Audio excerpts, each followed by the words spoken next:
Hello, I'm Jashikins, and welcome to another episode of The Raven Speaks. The Raven Speaks is a series of weekly videos about a variety of subjects.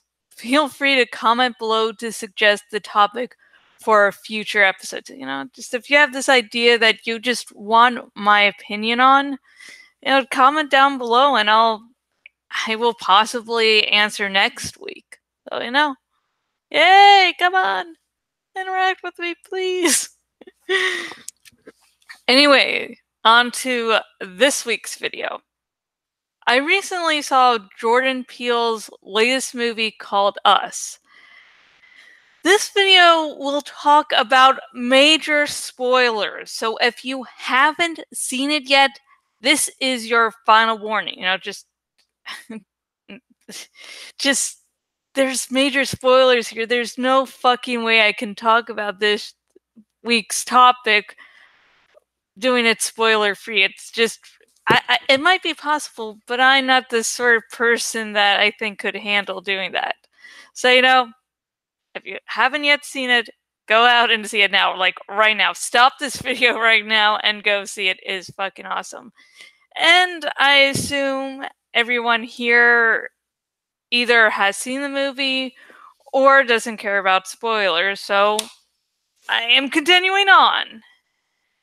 It turns out that the Adelaide Wilson we followed throughout the film was actually the tethered version, a twist that anyone aware of movie cliches would have seen in the opening sequence.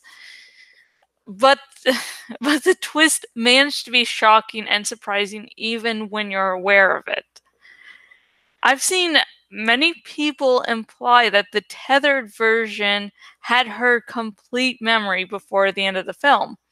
I hold a different viewpoint, hence this video. Part 1. How much Adelaide remembered. I will call Adelaide's tethered version Adelaide and her original version Red. This due to how both were referred to throughout the majority of the film. Going on, Adelaide was the first tethered to realize there was a different world and had the nerve to go up to the surface, had the nerve to live in sunlight and starlight. So, of course, at first she had all her memories, but over time she thought her childhood a mere dream. That there were no people living underground and forced to copy the lives of people living above. Her loss of memory was caused by two reasons. The first is that she is a child, and things that seem real to children seem like fantasies when adults.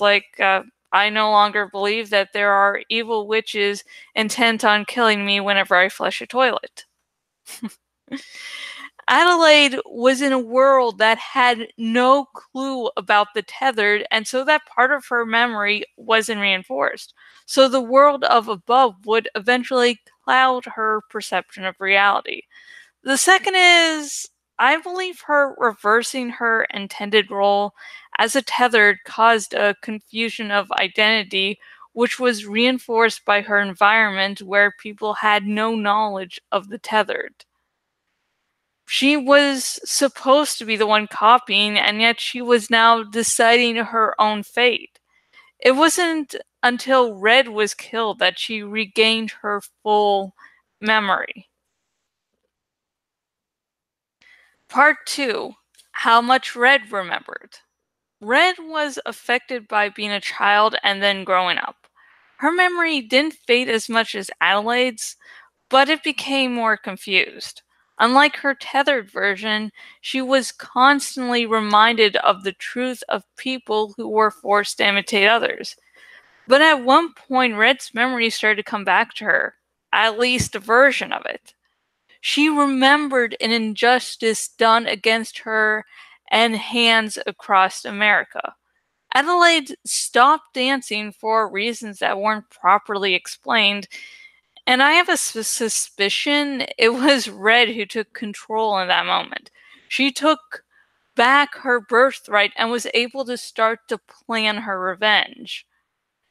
By the fact Red took so much delight in slowly going after Adelaide's family, she did remember the Tether doing something horrible to her.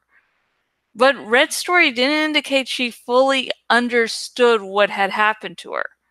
Just that something perverted had happened to her. Adelaide showed compassion, which means Red also had the same trait. While her plan would fulfill her goal of getting revenge, it would also mean freeing the tethered so they could live full lives. She might have even thought of leading them so that they could integrate themselves into the world, but was killed before that happened. I just want to say that end fight sequence between the two, I didn't know who to root for. I mean, we were following Adelaide for so long, but she did something terrible when she was a child, and Red was nearly free of everything. Nearly. That fight scene was so fucking intense. Part 3. How I know Adelaide didn't remember everything up until the end. How have I drawn the conclusion that Adelaide didn't go through the entire movie without realizing what was going on? When she is driving away with her family, the scene cuts to a flashback. It is then we see what really happened. After the flashback, we are taken back to the present and she smiles at her son. The placement of that flashback indicates Adelaide is recalling the information at the same time the audience learns of it. At least those who hadn't guessed she is a tethered. Oh. And if you're wondering about what cliche I'm talking about, it's when, two identical enemies go against each other, a bad and good version, and then when you see them next, it tends to be the bad version that wins.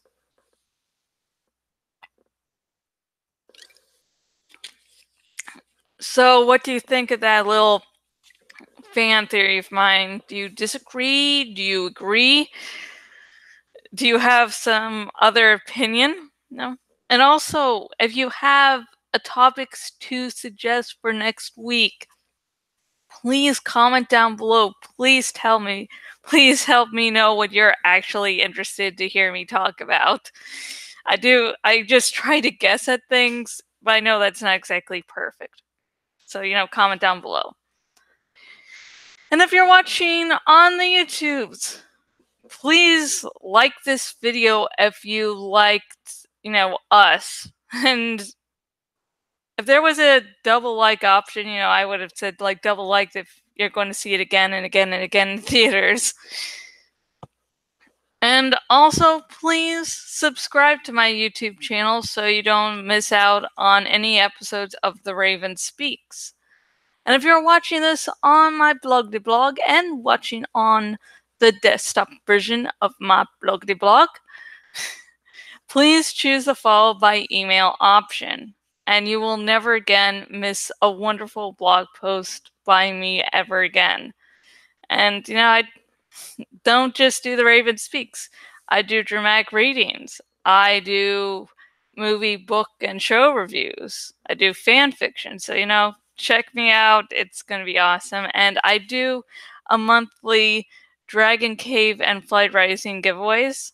So, as you know, the April's coming up, so you might want to check that out. And until next video, goodbye.